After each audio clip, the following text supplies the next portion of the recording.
Good afternoon and welcome back to Trade Talks. I'm your host, Jill Malandrino, Global Markets Reporter at Nasdaq. We've been coming to you live from the Quinnipiac G.A.M.E Forum over in New York City. Joining me for this segment is Chris Hausman. He's the Director of Risk Management and the Chief Technical Strategist over at Swan Global Investments. Thank you very much for joining me this afternoon. I can imagine it's been quite a bit busy with the volatility that we've seen come back into the market for 2018, and investors really have been conditioned to buy the dip over the past couple of years.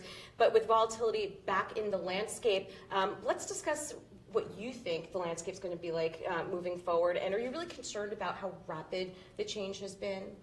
Well, I think 2017 definitely lulled a lot of people into this low volatility environment, and that was a tail risk event in some way. I think what we're going to see is a lot of the short volatility pressure has been relieved because of the events that happened early February. Mm-hmm. So I think we're going to see more normal type of environment. We definitely had a regime change. I don't think you're going to see single-digit VIX for quite some time right now. I think there's a lot of other issues going on with potential trade wars and all this kind of stuff that's adding a little bit more volatility into the marketplace.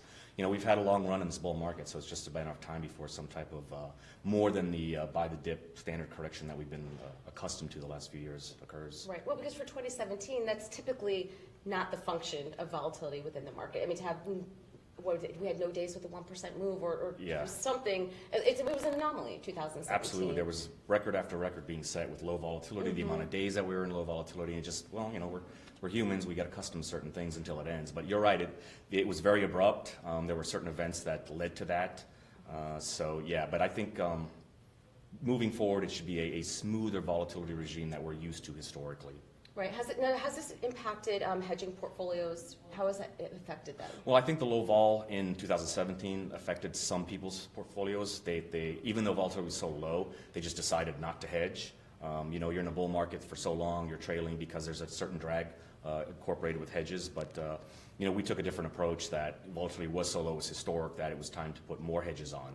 And so the event happened sooner rather than later, obviously in February. So it kind of depends on, you know, what your core strategy is and what you stick with over the long run. Yeah. Right.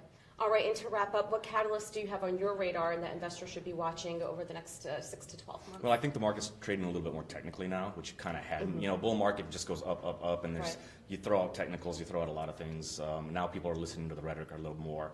The technical landscape is a little bit more important. Moving averages are coming into the play a lot more than before. It's, you know, nobody cared because the market just kept going up and up. So again, I think there's a good mix. I think there's going to be more trading opportunities down the road than what we've had the last couple of years. All right. Well, thank you very much for joining us today. No problem. Thank you. And traders, thank you for joining me throughout the day. I'm Jill Malandrino, Global Markets Reporter at Nasdaq.